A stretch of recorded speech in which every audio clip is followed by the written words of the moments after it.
अगर इस देश के लोगों को मूर्ख बनाना जर्नलिज्म है तो हमें वो जर्नलिज्म नहीं करना। हिंदू मुस्लिम की नफरत फैलाना, दलित मुसलमानों के साथ में नफरत को बढ़ावा देना, अगर ये आपकी समझ में जर्नलिज्म है तो कम से कम मैं उस तरह का जर्नलिज्म नहीं करता, मैं उस तरह का जर्नलिस्ट नहीं हूँ। प्रेमचंद कहते हैं कि इस दुनिया में एक युद्ध चल रहा है जो शासक और शासकों के बीच में है, और लेखक या पत्रकार का काम इस युद्ध में शासक के नहीं शासित के साथ खड़ा होना है।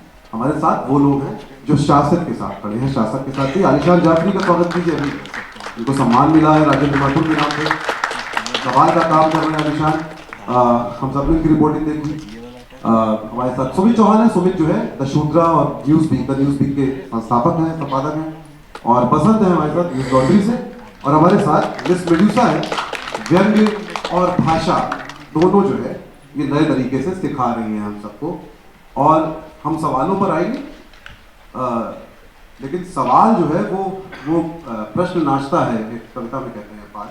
तो आप सवाल पे लेंगे पहले भी मैं लूंगी, मैंने तो मैं आलिशान से शुरू करूंगा, और इसलिए क्योंकि मेरे लिए आरामदेह है, मैं इनको बचपन से जानता हूँ। आलिशान बहुत कम है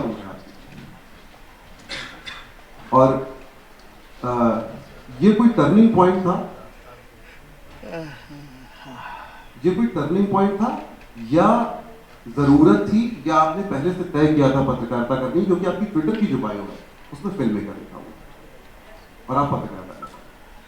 वो फिल्म मेकर इसलिए लिखा हुआ है क्योंकि मैंने भी हाल में एक फिल्म बनाई थी और वो एक स्टूडेंट फिल्म थी। खैर तो एक सपना है कि फिल्म बनाएंगे पत्रकारिता में। जहाँ तक मैंने पत्रकारिता क्यों शुरू करी, 2000 मैं एक लंबे वक्त से ये चीज़ देख रहा हूँ, और मैंने 2017 के आसपास मैं दिल्ली आया था। और फिर दिल्ली आने के बाद कई सारी चीज़ें देखी, और जिससे ये लगा कि जो चीज़ मीडिया में हो रही है उससे कुछ अलग, उससे इधर कुछ हमें रिपोर्ट करना है या लिखना है। और बस ये एक छोटी सी वजह थी जिससे और आप मेन स्ट्रीम मीडिया में जानते हैं कि खासतौर पर क्रिटिकल रिपोर्टाज का ज़्यादा स्पेस नहीं है। और एक लंबे वक्त से खासतौर पर 2016-17 के आसपास से, मैं 2014 नहीं कहूँगा, 2016-17 के आसपास से ये चीज़ मेन स्ट्रीम मीडिया में बहुत आम हो चुकी थी कि रोज़ मुसलमानों को किसी ना किसी नाम पर मुस्लिम बेटिंग करके जर्नलिज्म चलता है टीवी पर। वो आज भी चलता है। कभी कुछ आउट ऑफ सिलेबस कोई नई चीज़ हो जाए, कोई नेशनल इंटरनेशनल इंसिडेंट, इसके ऊपर मीडिया रिपोर्ट करने लगे। अभी राहुल गांधी के ऊपर बातचीत चल रही है, लेकिन 365 में से शायद 300 दिन जो मीडिया का करिकुलम है वो सेम है कि आपको एक समुदाय के पीछे पड़े रहना है। और हाल में ही मैंने एक रिपोर्ट करी थी जिसमें 2013-2012 से एक शब्द जो कि अभी मीडिया में बहुत प्रचलित है, लैंड जिहाद नाम से, तो उसकी हिस्ट्री हम ट्रेस कर रहे थे कि वो किस तरीके से फेसबुक पे 2-3 लोगों ने 2012 या 13 में उस शब्द का इस्तेमाल शुरू किया। फिर एक वेबसाइट पर वो आया, वेबसाइट का नाम था secular.com, जो सिक्युलर शब्द का मतलब है जो बीमार हिंदू हैं, जो कि मुसलमानों से दोस्ती रखना चाहते हैं। secular.com एक वेबसाइट थी। वो 2015 में वो शब्द उस वेबसाइट पे आया। फिर 2017 में बजरंग दल और इस तरीके के तमाम ऑर्गेनाइजेशंस ने प्रोटेस्ट किया। उस वक्त में अगर आप मीडिया का रिपोर्टाज देखेंगे जाकर, न्यूज़ नेशन का और तमाम ये जितने भी टीवी चैनल्स हैं, उन्होंने इसको नकार दिया था, बोला था कि ये गंगा जमुनी तहजीब और ऐसी चीज़ों पर हमला है। और वही चीज़ कैसे मेन स्ट्रीम हो गई। और अब इसमें हैरानी की बात नहीं होगी कि हमारी सरकारें खासतौर पर कई राज्यों में जहां भाजपा की सरकारें हैं वो इस पर कानून बनाना शुरू कर दें।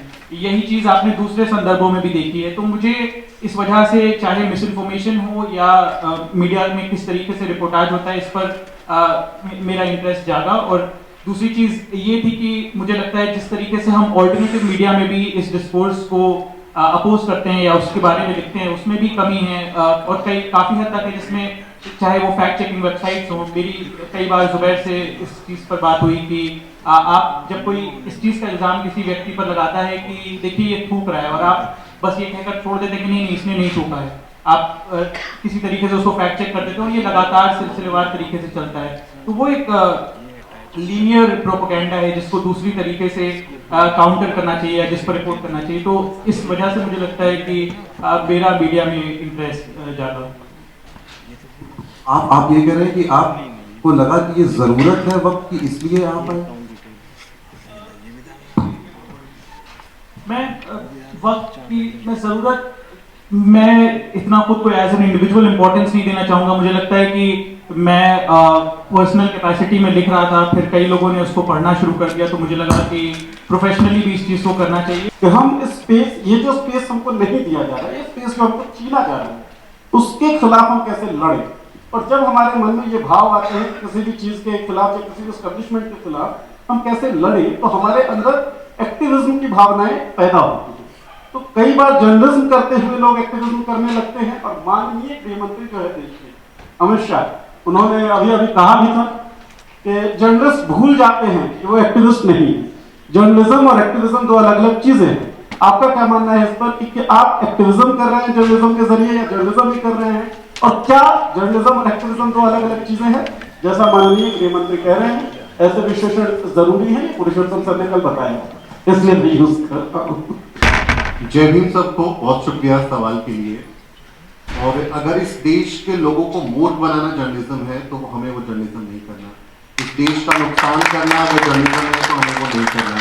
आपको मुद्दों से भटकाना और आपकी एजेंडा सेटिंग करना और अपने लोगों को ही उनकी मुसीबतों के लिए जिम्मेदार ठहरा देना, हिंदू मुस्लिम की नफरत फैलाना, दलित मुसलमानों के साथ में नफरत को बढ़ावा देना, अगर ये आपकी समझ में जर्नलिज्म है तो कम से कम मैं उस तरह का जर्नलिज्म नहीं करता, मैं उस तरह का जर्नलिस्ट नहीं हूँ। ये जो हम पर आरोप है कि आप एक्टिविज्म ज्यादा करते हैं, आप जर्नलिज्म नहीं करते, ये दरअसल इसके पीछे मुझे वो पूरी मानसिकता नजर आती है जो ये मानती है कि मेरिट हम सिर्फ हमारे पास हो सकती है, हम ही सिर्फ ऑब्जेक्टिफाई कर सकते हैं, हम ही सिर्फ किसी के बारे में अच्छे से बखान कर सकते हैं, बाकी सारा किसी में ये क्वालिटी नहीं हो सकती कि वो अपनी कहानी खुद बता सके। आप जब हमारी कहानियां पढ़ते हैं तो आपको ये समझना होगा कि ये कहानी एक विक्टिम के पर्सपेक्टिव से आ रही है। आप जो कहानी बता रहे हैं, आप एक एलियन नजरिए से चीजें बताते हैं, आप कभी उन चीजों से गुजरे नहीं हैं, आपने कभी उनको करीबी से देखा नहीं है, आपने कभी उसको जिया नहीं है, इसलिए आप जो ऊपरी आवरण ओढ़कर उसका बखान करते हैं वो आपकी कहानी हो सकती है। मेरी कहानी मुझसे बेहतर आप बताएंगे, ये जर्नलिज्म मैं नहीं मानता, ये मैं आपकी क्वालिटी नहीं मानता। आपकी नजर में गांव में बड़ा फसलें लहरा रही हैं, आप गांव का चित्रण कीजिए, आपसे पूछिए गांव कैसा होता है, आप बताएंगे कि गांव तो बहुत खूबसूरत होता है, इस देश की आत्मा गांव में बसती है।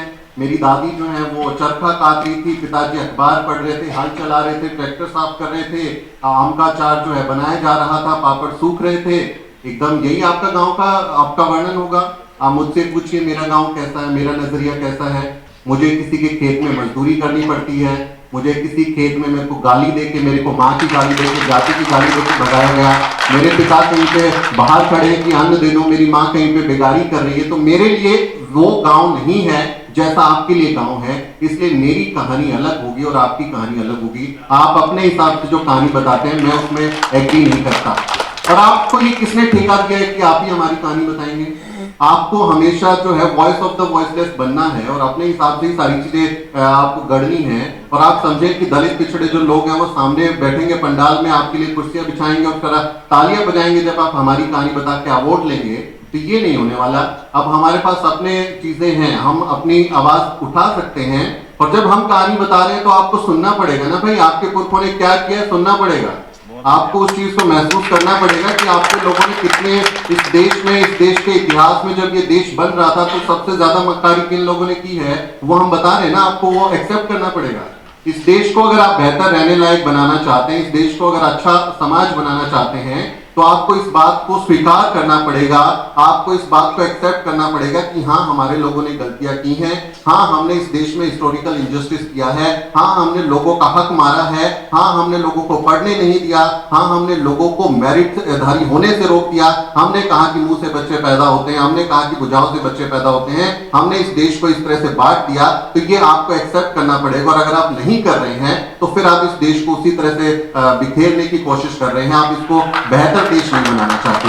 रही बात मीडिया की कि हम कहानी क्या दिखा रहे हैं, तो मैं वही जैसे मैं शुरू कर रहा था कि अगर रूबिका लियाकत जो है जर्नलिज्म कर रही हैं, अगर दीपक चौरसिया साहब जर्नलिज्म कर रहे हैं, अगर सुधीर चौधरी साहब जो है जर्नलिज्म कर रहे हैं, तो मैं उन लोगों के साथ, मेरे पुराने कलीग रहे हैं, सबके साथ मैंने काम किया है, मैं कम से कम वैसा जर्नलिस्ट नहीं हूं, मुझे ना आपका अवार्ड चाहिए, ना मुझे आपकी रेक्टिफिकेशन चाहिए, ना मुझे आपके बड़े बड़े लेख चाहिए, ना मुझे चाहिए कि आप किसी पैनल में बिठा के मेरे को बड़ा बनाएंगे। मुझे नहीं चाहिए, मुझे अपने समाज के लोगों के लिए काम करना है, मुझे अपनी आवाज खुद उठानी है। हमारे पास कुछ साधन है और हमारे बहुत क्रिएटिव लोग हैं, सदियों से काम करते आ रहे हैं। आप बता सकते हैं क्या कि भारत का मीडिया, टीवी, अखबार जो आज चलता है वो जर्नलिज्म कर रहा है? आपको लगता है जर्नलिज्म कर रहा है? आपको लग रहा है जर्नलिज्म कर रहा है? आपको लगता है कि इस देश में जो चीजें आज खराब हैं उसके लिए मीडिया जिम्मेदार है? मानते हैं इस बात को? आई एम वेरी प्राउड कि जो भी इस देश में मीडिया की वजह से चीजें खराब हो रही है ना, जिसको आपको लगता है कि मीडिया की वजह से वो चीजें खराब हुई हैं, मुझे इस बात पर बहुत गर्व है कि इस देश को बिगाड़ने में, इस देश को खराब करने में मेरे लोग हिस्सेदार नहीं है, क्योंकि भारत का मीडिया 90% मीडिया अपर कास्ट लोगों के हाथ में है। कोई दलित आपको रिपोर्टर नहीं मिलेगा, कोई दलित आपको एंकर नहीं मिलेगा, कोई दलित आपको जो है किसी चीज का एडिटर नहीं मिलेगा। यानी जो आपके दिमाग में जो चीजें डाली जा रही हैं, जो मुद्दों से भटकाया जा रहा है, जो एजेंडा सेटिंग की जा रही है, आपको आपके बच्चों के भविष्य के साथ खिलवाड़ हो रही है, मेरे लोग उसमें हिस्सेदार नहीं है। और मुझे इस बात का गर्व है कि वो इस देश को ऐसा बर्बाद नहीं कर रहे, ये करने वाले आपके ही लोग हैं। आप पकड़िए उनकी गिरेबान, उनसे पूछिए कि ऐसा क्यों कर रहे हैं। अगर ये जर्नलिज्म आपकी नजर में होता है तो भाई हमको ऐसा जर्नलिज्म नहीं करना। हमको अपने लोगों के लिए ये देखना है कि उनको हेल्थ केयर फैसिलिटी मिल रही है क्या, उनके बच्चों का ड्रॉप आउट रेशियो कम हुआ है क्या, क्यों हमारी जो महिलाएं हैं आदिवासी वो 14 साल पहले मर जाती हैं, क्यों हमारे लोगों को जो है बेसिक सैनिटेशन नहीं मिलता, क्यों उनको स्कॉलरशिप्स नहीं मिलते, क्यों हमारे बच्चे IIT IIM जैसे बड़े संस्थानों में जाके उनकी सांस्थानिक हत्या हो जाती है, उनको मरने के लिए मजबूर कर दिया जाता है, क्यों हमारी महिलाओं के साथ जो अपराध होते हैं। तो ये मुद्दे हमारे हैं, इस पर हम काम करते हैं। और अगर आपको ये एक्टिविज्म लगता है तो आप कहते रहिए साहब आप तो नामकरण में माहिर हैं, आपने तो बहुत नामकरण किए इस देश के, आप तो बोलते रहे जो आपके मन में आता रहा है। हमें आपसे सर्टिफिकेट नहीं चाहिए। हमारी भाषा में जर्नलिज्म लोगों की मदद करना है, इस देश को बेहतर बनाने लायक काम हमारे लोग सदियों से करते आ रहे हैं। आज की बात नहीं है। जब मेरे से लोग पूछते हैं ना कि आप जर्नलिज्म में कहां से इंस्पायर होते हैं, किससे प्रेरणा लेते हैं, तो मेरे को रूबिका लियाकत के, अंजुम कश्यप से या श्वेता से, इन सबसे प्रेरणा लेने की जरूरत नहीं है। जब हम IMC में तो हमको पढ़ाते थे जर्नलिज्म का मतलब है सवाल उठाना। सवाल उठाइए, जो आपके आसपास गलत हो रहा है, जो आपके आसपास अन्याय हो रहा है, उस पर सवालिया निशान लगाइए और कोशिश कीजिए कि जो पीड़ित है, जो व्यक्ति है, उसके साथ आप खड़े हो सकें। और इस परिभाषा में अगर मैं आज के जर्नलिज्म को देखूं, क्या कोई सवाल उठाता है कि क्यों इस देश में लोगों की नौकरियां चली गई, क्यों आपने कोरोना के समय में व्यवस्था नहीं बनाई, क्यों आपने अडानी को इतना फायदा पहुंचा दिया, क्यों आप अपने लोगों को जो है अपने जो आपके खिलाफ है उनको जेल में डाल देते हैं? किसी में है हिम्मत सवाल उठाने की? सुधीर चौधरी आपको लगता है? चलिए आपको लगता है तो देखिए, उनकी TRP बढ़ाइए। मैं जानता हूं, इंडस्ट्री में रहता हूं तो कि कौन कितना काम करने वाला है, लेकिन ये सवाल उठाने का काम हमारे लोग सदियों से कर रहे थे। आप बुद्ध पर चले जाइए, आप संत रविदास पर चले जाइए, वो ये सवाल उठा रहे थे कि ये क्यों इस देश में गैर बराबरी हो रही है, क्यों इस देश में सिर्फ जन्म के आधार पर, जाति के आधार पर गुणों का बंटवारा होगा, उसके हिसाब से तय होगा कि कौन मेरिटधारी है। वो कहते हैं ना, उनका आप दोहा देखिए, पूजिए चरण चंडाल के जो होवे गुण प्रवीण, और ब्राह्मण ना पूजिए जो होवे गुणहीन। जात जात में जात है जो केतन के पात, रहदास मनुष्य ना बन सके जब तक जात न जात। ये हमारे लोग पुरखे कर रहे थे। आप कबीर पर आइए, जो तो बामन बामनी जाया आन बाट का ना आया, तुम उसी रास्ते से कैसे पैदा हो गए जिस रास्ते से मैं हूं, अगर तुम ब्राह्मण हो तुम श्रेष्ठ हो। तो ये सवाल हमारे लोग कर रहे थे। आप जो है राष्ट्रपिता ज्योतिबा फुले पे आइए, दीन बंधु नाम का अखबार शुरू करते हैं। बाबा साहब डॉक्टर अम्बेडकर अपनी जिंदगी के 36 साल जर्नलिज्म करते हैं, 5-5 अखबार निकालते हैं, पेरियार साहब निकालते हैं, मान्यवर कांशीराम साहब निकालते हैं। तो हमारे पास पत्रकारिता की एक लंबी विरासत है जिससे हम प्रेरित हो सकते हैं। और वो जर्नलिज्म कर रहे थे, वो एक्टिविज्म कर रहे थे, कुछ भी कर रहे थे, इस देश को खराब नहीं कर रहे थे, इस देश की बुनियाद मजबूत कर रहे थे। वही काम हम कर रहे हैं। आपको जो नाम देना चाहिए। शुक्रिया। बड़ी खूबसूरत बात कही सुमित ने, सवाल उठाना पत्रकारिता है। और यहीं से मैं सवाल लेना चाहूंगा बसंत आपसे। न्यूज लॉन्ड्री जो है वो लगातार सवाल उठा रहा है, उठाता रहा है। आप ग्राउंड पे जाते हैं, रिपोर्टिंग करते हैं, सवाल उठाने के कारण कुछ जो है झेलना पड़ता है। माहौल ऐसा बन गया है, एक घोषणा सा हो गया है कि अगर छापा तो छापा। इस माहौल में छापते हुए कितना डर लगता है, रिपोर्टिंग करते हुए कितना डर लगता है, या जब रिपोर्टिंग करने के लिए जाते हैं तो क्या बिल्कुल बिल्कुल वो जो रॉ सच्चाई है, वो नंगी सच्चाई जो है, वो दिखाते हुए लगता है आपको कि यार यहाँ पे कैंची चला देते हैं, ये सेंसर कर देते हैं। जी। छापना और छापा पड़ेगा, इसकी जिम्मेदारी एडिटर के पास है और कंपनी मालिक के पास है, और वहाँ से हमें पूरी आज़ादी है। तो मैं क्यों इसका सिरदर्द लूँगा कि क्या काटना है क्या नहीं काटना है। मुझे इतनी आज़ादी मिली है कि मैं ग्राउंड पे जो कुछ मुझे दिखता है और जो कुछ जितना हो सके मैं साफ साफ तरीके से दिखा सकूं ग्राउंड पे क्या हो रहा है, वो मैं लेके आता हूं और संस्थान उसे दिखाता है। बाकी जिम्मेदारी संपादक और संस्थान की है। दूसरी चीज जो आपने कहा कि आपको कभी परेशान किया गया, आजकल सोशल मीडिया पे काफ़ी गाली गलौज होता ही रहता है। एक बार ऐसा हुआ था, हम लोग अयोध्या में रिपोर्ट कर रहे थे और अयोध्या की आप सबको याद होगा राम मंदिर ट्रस्ट में जो ज़मीन को लेकर खरीद फरोख्त हुई थी, तो हम लोगों ने मैं और मेरे साथी हैं आयुष तिवारी, तो हम लोगों ने एक स्टोरी की कि मेयर जो वहाँ के हैं उनके भांजे ने एक ज़मीन 3 महीने पहले 50 लाख रुपए में खरीदी थी और 3 महीने बाद ट्रस्ट को 2.5 करोड़ रुपए में बेच दी। मेयर के भांजे ने जमीन खरीद के ट्रस्ट को 2.5 करोड़ में बेच दी और इन दोनों में एक व्यक्ति थे जो गवाह थे। तो हमें वहाँ डर लगा था। फिर हम एक उसी स्टोरी के सिलसिले में एक घर पे गए थे और हमें पता चला कि उस घर में जो संस्थान जो कंपनी मंदिर बना रही है वो वहाँ रह रहे हैं लोग इंजीनियर। तो हम देखना चाह रहे थे कि कुछ ऐसा इंटरेस्ट का तो मामला नहीं है। तो वो जो महिला अंदर से आई वो बोली कि मैं लेके आती हूँ और 10 मिनट तक आयुष उनके गेट पे खड़े थे, मैं थोड़ा आगे गाड़ी के पास खड़ा था। एक स्कॉर्पियो आई और उन लोगों ने हमें मतलब पीछा करने की कोशिश की, लेकिन हम लोग वहाँ से तेजी से निकल गए। अगर हम पकड़ में आते तो शायद नुकसान कर देते। और छोटे मोटे एक बार दिल्ली पुलिस ने मुझे उठा लिया था, दिल्ली पुलिस हेडक्वार्टर से जब सीए प्रोटेस्ट हो रहा था। छोटी मोटी घटनाएं तो होती रहती है। वही चैलेंजेस एक रिपोर्टर के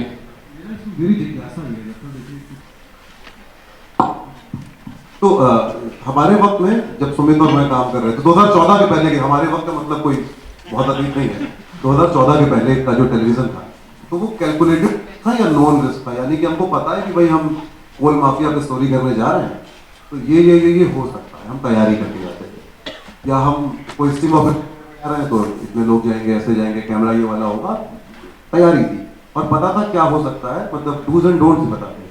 अभी की स्थिति मुझे लगता है बहुत अलग है। आपको पता ही नहीं है कि कौन कहाँ से क्या लिंच मॉब में कन्वर्ट हो जाएगा। मेरा सवाल उसको लेकर था कि वो सिचुएशन अभी तक तो उस तरीके से नहीं है, लेकिन सबसे दिमाग में रहता है। हाँ, दिमाग में तो हमेशा ही रहता है कि कब।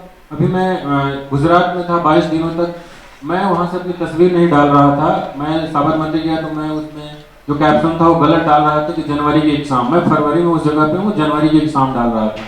तो आपके मन में रहता है कि आप एक ऐसे संस्थान में काम करते हैं, ऐसी रिपोर्टिंग करते हैं जहाँ पे आपको आपके संस्थान की वजह से, आपकी किसी रिपोर्ट की वजह से टारगेट ना किया जाए, आपके संस्थान की वजह से। और या जैसे आप फेसबुक पोस्ट वगैरह लिखते हैं तो आपको जोड़ दिया जाता है। जैसे आप सबको याद होगा 5 जनवरी जब जेएनयू के बाहर काफ़ी बवाल हुआ, फिर लड़के ने मेरा हाथ पकड़ लिया, अभी वो एबीवीपी में है, उन्होंने हाथ पकड़ लिया और बोला कि बहुत ही तरह का इंटरव्यू करते हो। तो एक सीनियर थे जो एबीवीपी में थे, तो मैंने कहा सुनो अगर तुम मुझे कुछ करोगे तो उनको मैं जानता हूँ। जैसे तैसे मैं अपना बचाव किया, वहाँ से निकलना था क्योंकि अंधेरा था, क्राउड आशुतोष मिश्रा आज तक के रिपोर्टर को भीड़ मार चुकी थी, योगेंद्र यादव का धक्का दे चुकी थी। तो हम लोग वहाँ पे क्या थे, इतने सीनियर लोग थे। तो डर हमेशा रहता है। एक डर जो सबसे ज्यादा रहता है आलिशान, कि हमारी स्टोरी में अगर एक माइनस का भी फैक्ट मिस्टेक हो गया ना तो पक्का जेल जाएंगे। तो जो फैक्ट हम इकट्ठा करते हैं ना, तो एक सोर्स के लिए कम से कम 10 सोर्स लगाते हैं कि भाई क्रॉस चेक। माइनर मिस्टेक हमारे जेल की यात्रा बन सकती है और एफआईआर हो सकता है। तो इसका सबसे डर रहता है। और हम उस ऑर्गेनाइजेशन में हैं जहाँ टारगेट ज्यादा है। जी, एक तरफ ओपन इंडिया है और एक तरफ माइनर मिस्टेक भी नहीं कर सकते। दो बिल्कुल कॉन्ट्रास्ट के बीच में खड़े हैं। तो चलते हैं उसके पास जिसने पिछले 6 महीने में जो है खूब कहर ढाया है, तो मेडुसा, तो डॉक्टर मेडुसा, अभी हाल ही में इनको पीएचडी जो है इनकी मिली, अवार्ड हो गई है। तो अभी नहीं, हाल ही में पीएचडी अवार्ड हो गई, 2 पीएचडी। हाँ, तो एक पीएचडी पर ही सटाया हुआ है, तो पॉलिटिकल, इंटायर पॉलिटिकल साइंस। तो मेडुसा,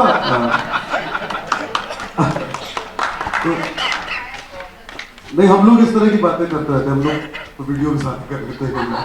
तो मेडू साहब, ये तो पत्रकार है, ये पत्रकारिता में आ गए, वो पत्रकार थे और अल्टरनेटिव मीडिया, अपन की मिनिस्ट्री मीडिया वही हो गया, तो वो पत्रकारिता कर रहे हैं, वही तुमको क्या जरूरत थी? तुम पढ़ा रही थी अच्छा खासा यूनिवर्सिटी में, तुम क्यों, क्या हुआ? एक्चुअली मेरी सबसे पहले तो परम आदरणीय श्री नरेंद्र मोदी को नमन करते हुए मैं आज की शुरुआत करना चाहूँगी, क्योंकि जितना कंटेंट और जितनी प्रेरणा मुझे उनसे मिली उतना मुझे शायद किसी और ने नहीं प्रेरित किया है। बट हाँ, रिलेटेड ही है कि कहाँ से शुरुआत हुई। मेरे लिए मैंने ये चीज़ कहीं कहीं और भी बोली है, और ये चीज़ सबसे पहले तो मैंने अपने थेरेपिस्ट को ही बोली थी कि मैं क्या करूं, क्योंकि जिस समय जो आज मूवी भी रिलीज हुई है कल, भीड़, तो जो माइग्रेंट क्राइसिस का समय था वो मेरे लिए बहुत ही ज़्यादा मैं खुद को मतलब बहुत मेंटली डिप्रेसिंग एक समय था, क्योंकि मैं अपने घर पे थी, मैं जहाँ पे मैं काम करती हूँ वहाँ मुझे क्वार्टर्स मिले हुए हैं, मैं अपने घर पे थी, बहुत शांति थी, बहुत अच्छा था, मौसम अच्छा हो गया था अचानक से क्योंकि पोल्यूशन कम हो गया था, और सब कुछ मेरे घर पे अवेलेबल था क्योंकि मेरे पास गाड़ी है, मैं जाके सब्जी ले आ सकती हूँ। I was safe and that safety gave me इतना ज़्यादा मुझे गिल्ट और सर्वाइवर्स गिल्ट जो होता है, इतना ज़्यादा मुझे उस समय गिल्ट हुआ, और जितनी बार मैं वो इमेजेस देखती थी टीवी पर, तो मुझे वो गिल्ट और ज़्यादा मैग्नीफाई होता जाता था और लगता था कि मैं तो कुछ भी नहीं कर रही हूँ। Why do I deserve to be safe, and why do these people who have literally made this country, जिन्होंने इस देश को बनाया है, वो क्यों ऐसे सफर कर रहे हैं? और जो वो रास्ता था, मैं हर दिन अपने आप, it was like a self flagellating event कि मैं हर दिन देखती हूँ टीवी, हर दिन नज़ारे दिख रहे हैं, एंड ऑल दीज एंकर जो बहुत फ्लावरी लैंग्वेज में किसी के दुख को बयान कर रहे हैं, but then obviously you are doing it from the comfort of your AC newsrooms. जो फील्ड पे हैं उनको तो मैं सलाम करती हूँ, लेकिन फिर भी वो करके वापस अपने घर आ सक रहे हैं, वापस अपने घर आ पा रहे हैं, उनके पास वो एबिलिटी थी। तो ये मेरे लिए बहुत ही कैथार्टिक एक्सपीरियंस था, और उस समय में मुझे लगता था कि कुछ भी नहीं कर रही हूँ मैं। एंड जीवन में भी एक ऐसा उस समय अनूई का एक वो था कि कुछ नहीं कर रहे हैं, घर पे बैठे हुए हैं, दालगोना कॉफी बना रहे हैं, केक बना रहे हैं, लेकिन like what is my contribution to this society at this time when this country needs me? तो मेरे पास एक ही ऑप्शन है, मेरे पास एक ही, मुझे लगता है कि मेरे जो क्या कहते हैं उसको, जो बाण जिसमें रहते हैं, वो एक ही तीर है मेरे पास, which is my language। मैं भाषा विज्ञान पढ़ाती हूँ, भाषा विज्ञान पढ़ती हूँ, भाषा विज्ञान की छात्रा हूँ, तो मुझे लगा कि मैं सिर्फ इसी का इस्तेमाल करके कुछ कर सकती हूँ आगे, और मैंने उसी का सहारा लिया, क्योंकि व्यंग और रेज इतना ज्यादा बढ़ गया था अंदर, अपने अंदर। I don't use the word anger because anger बहुत सॉफ्ट मुझे लगता है compare to what I was feeling at that point of time. तो इतना ज्यादा रेज था कि नहीं, कहीं कुछ तो करना पड़ेगा, वरना अपना ही मेरा सेल्फ जो मतलब क्या कहते हैं, मेंटली जो एक प्रॉब्लम से गुजर रही थी, मेंटल इश्यूज जो हो रहे थे, डिप्रेशन जो हो रहा था, उससे खुद ही को दिक्कत होने लग जाएगी। So I have to channel that somewhere, so that's why I started making the videos. And in fact मेरा पहला वीडियो ही माइग्रेंट क्राइसिस के ऊपर था, और उस समय मैंने कलेक्टिव नाउन्स की शायद बात करी थी। I have talked about how ये सब कुछ हो रहा है, लेकिन हमको नहीं पता है कि मतलब फिर भी हम जान के भी अनजान बन रहे हैं कि क्यों हो रहा है। And then I have decided to use language because that is the only thing which I know. और व्यंग के रास्ते से वो निकला क्योंकि सेल्फ प्रेजर्वेशन भी मेरे लिए उस समय में जरूरी था। मैंने सोचा, अपने तो थोड़ा सा दिमाग लगाया कि सब लोग जितना डायरेक्ट बोला जा रहा है, जितना डायरेक्ट बोलते हुए लोगों को टारगेट किया जा रहा है कि जो भी लोग बोलता है उसको टारगेट करो, तो मैंने ये डिसाइड किया कि अगर मैं सटायर के थ्रू बोलूंगी, व्यंग के थ्रू बोलूंगी, तो हो सकता है कि पॉसिबिलिटी है आजकल, तो वो भी फिलहाल नहीं हो रहा है, मतलब बट हो सकता है कि आपको ये मुझे अटैक करने से पहले आपको एक्सेप्ट कर, अगर मैंने कहा कि आप चोर हैं, आपको एक्सेप्ट करना पड़ेगा कि आप चोर हैं, तभी आप सोच रहे हैं कि अच्छा आप पे अटैक हो रहा है। चोर की दाढ़ी में तिनका वाली बात होगी। तो until and unless if I'm saying something and you have a problem with it, you have to accept that it is, I am talking about you and that's why you have a problem with it. तो self preservation की वजह से भी satire और language का मिश्रण एक बाहर आया। सवाल है जो उसमें आया, मतलब एनटीपीसी हेल्पलाइन का आइडिया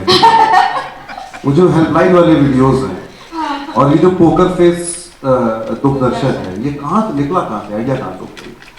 न्यूज़ बचपन से मुझे एक्चुअली न्यूज़ रीडर बनने का बहुत शौक था। बचपन में मैं केंद्रीय विद्यालय की पढ़ाई है और केंद्रीय विद्यालय में एक न्यूज़ हमारे सुबह सुबह मॉर्निंग असेंबली हुआ करती थी जिसमें मुझे न्यूज़ पढ़ने के लिए बोला जाता था हमेशा।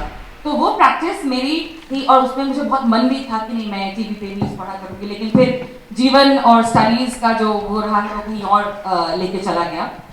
But I always wanted to be do something with journalism, लेकिन वो कर नहीं पाई। लेकिन फिर भी मैंने सोचा जब वीडियोस चल रही थी तो दूरदर्शन का आइडिया मैंने दूरदर्शन का पहला जो वीडियो है वो दूरदर्शन के ही नाम से है, it's not Doordarshan, I still did it Doordarshan. और फिर मैंने सोचा कि जब अगर फिर मैंने सोचा कि अगर दूरदर्शन आज होता तो किस तरीके से उसको प्रेजेंट करता, इन सारी न्यूज़ को किस तरह से प्रेजेंट करता। मैंने अपना पहला वीडियो डाला तो उस टाइम पे मेरे बहुत कम फॉलोअर्स थे, लेकिन जो थे वो अप्रिशिएट करते थे और फीडबैक भी देते थे। तो उनमें से एक ने कहा था अरे आपने तो दूरदर्शन नहीं दूरदर्शन कर दिया।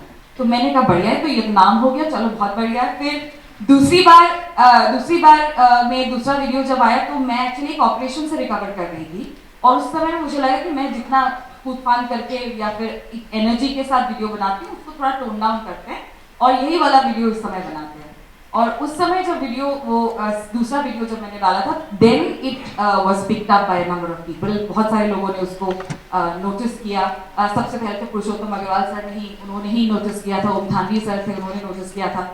उन्होंने जब शेयर किया और काफ़ी अच्छा लिख के शेयर किया तो मुझे लगा शायद थी कि कुछ सही ही कर रही होंगी, अगर इतने बड़े लोग हैं और बोल रहे हैं कि बढ़िया काम कर रही हैं।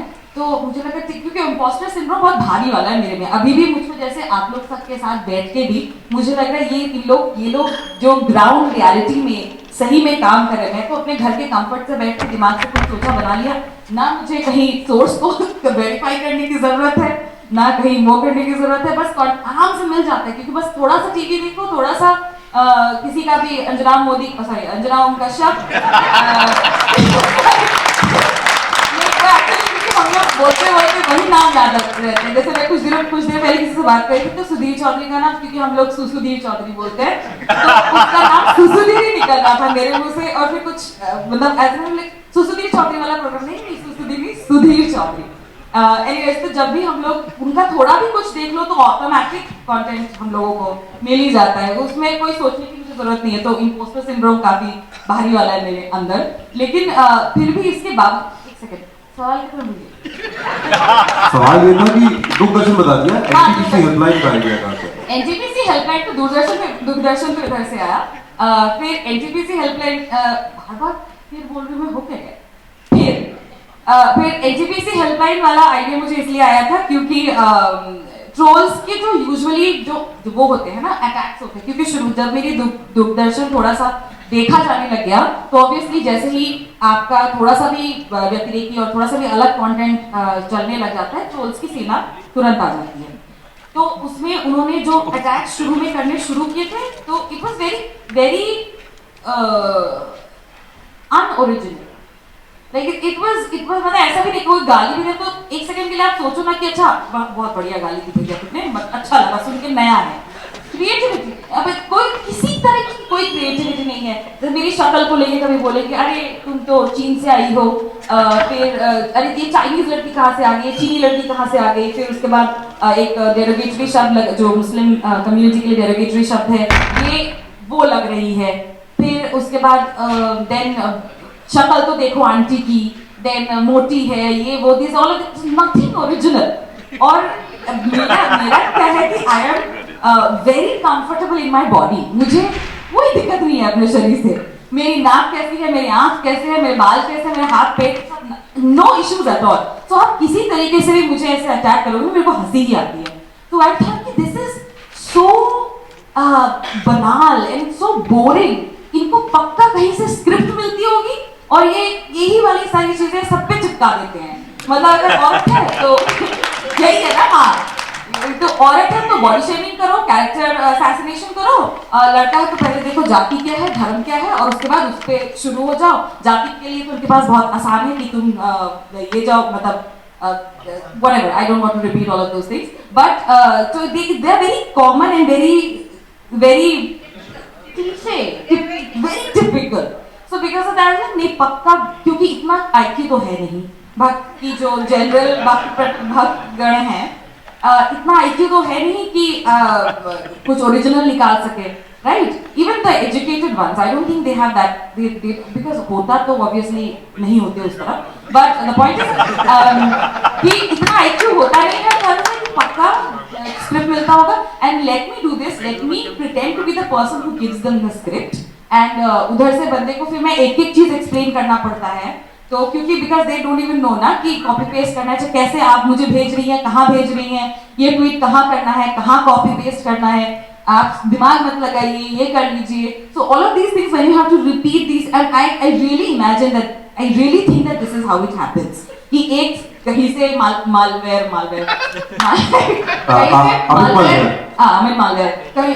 कहीं से वायरस डालता है और वो हर जगह कॉपी होता है, कॉपी पेस्ट.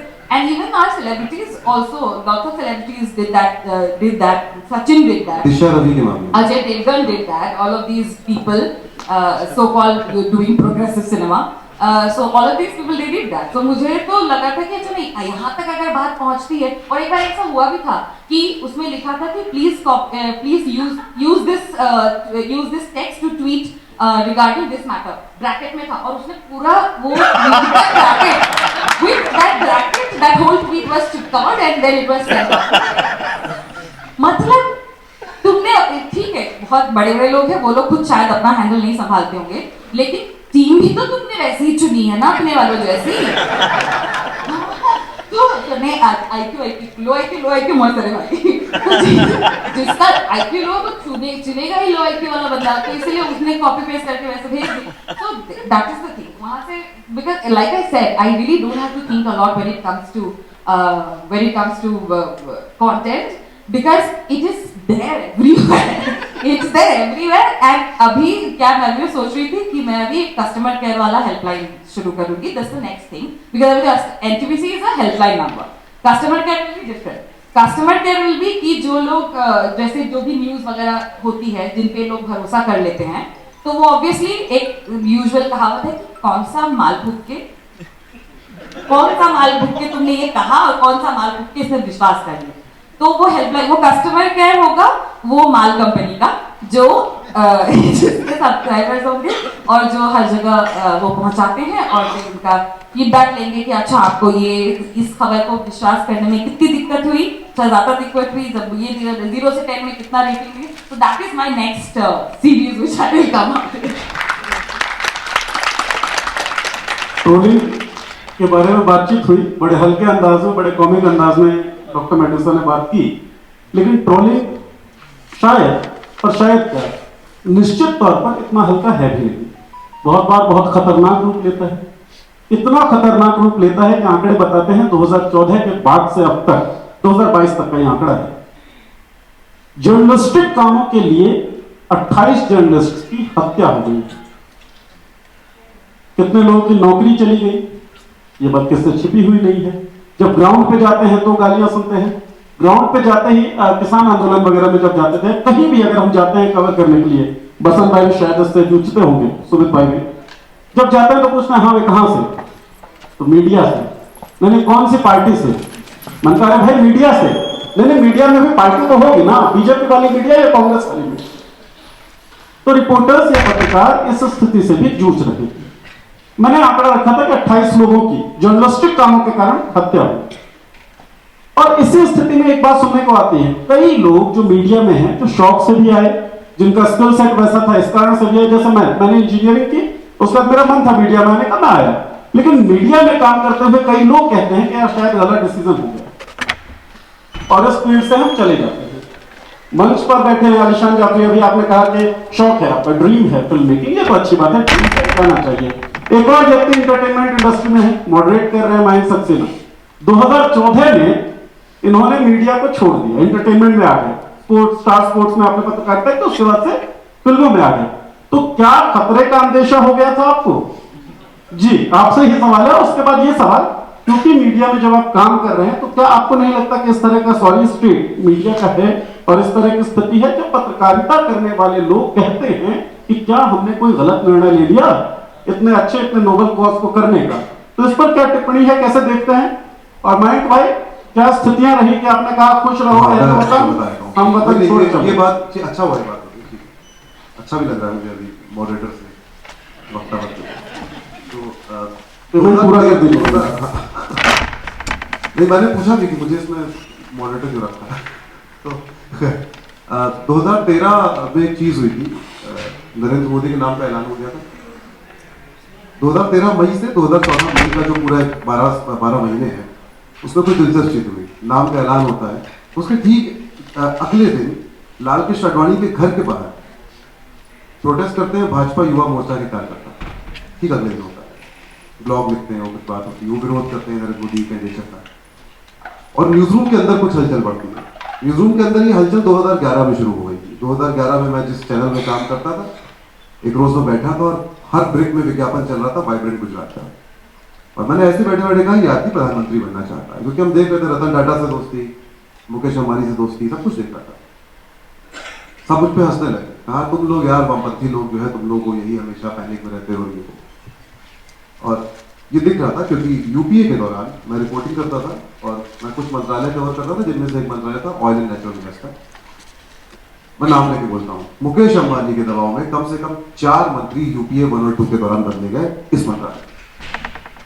4 मंत्री, 2 मंत्रालय रिपोर्ट करते। और जब आपको ये दिखता है कि इस सरकार से तो आपको नेगोशिएट करना पड़ रहा है, बात कर रहे हैं, बार-बार ये मंत्री बदले हो, इसकी जगह क्या अच्छा हो कि देश की कंपनी जैसा हो जाए मेरी, जहां मैं अपना सीईओ अपॉइंट कर सकूं। Narendra Modi is that CEO of this private limited India. ठीक है, तो ये जो देश है, जो प्राइवेट लिमिटेड कंपनी का चल रहा है, आप देख रहे हैं कैसे चल रहा है, ये वो मामला है। ठीक है, फैसिज्म को अगर हम समझे तो फैसिज्म की एक लाइन की परिभाषा यही है कि कैपिटलिज्म इन डीके। जब पूंजीवाद खत्म होने लगता है, मरने लगता है, तो वो धर्म और राष्ट्रवाद का सहारा लेता है, सत्ता के साथ खड़ा होता है। यही तरीका उसका है। यहां से 2014 के पहले 13 के अंत से आप देखिए तो 2-2 ढाई-ढाई घंटे नरेंद्र मोदी के भाषण ऑलरेडी चल रहे थे। तो मेरे जैसा कोई पत्रकार जो थोड़ा ही पढ़ता लिखता है, और वो सारे लोग, मैं आज इस मंच से कह रहा हूँ, ये दबी जुबान से नहीं कहूंगा, वो सारे पत्रकार बड़े नाम मसीहा बन गए लोग हों अब डिजिटल में, जो ये कहते हैं कि हमको पता नहीं था ऐसा होगा, वो झूठ बोलते हैं। वो सब अपनी नौकरियां बचा के, अपने बड़े बड़े घरों की किस्तें भरने के लिए, बड़ी बड़ी गाड़ियों में घूमने के लिए और अय्याशी से जिंदगी बिताने के लिए नौकरियां करते रहे। उन्होंने 2014 के बाद इंडिया टीवी में नौकरी की, IBN 7 में नौकरी की, आज तक में नौकरी की, सब जगह नौकरी की और सारे समझौते करके नौकरी की। केवल 1-2 लोग हैं, पंकज जी यहाँ बैठे हैं, छोड़ के चले आए थे, क्या हुआ था वो उनको पता है, लेकिन बाकी सबने वही किया। और ये सब आराम से नौकरियां करते गए तब तक जब तक कि या तो नामुमकिन नहीं हो गया या इनकी जगह एग्जैक्टली बिल्कुल एक गुलाम टाइप का नहीं आ गया। मुझे वो दिख रहा था 14 में कि क्या होने वाला है।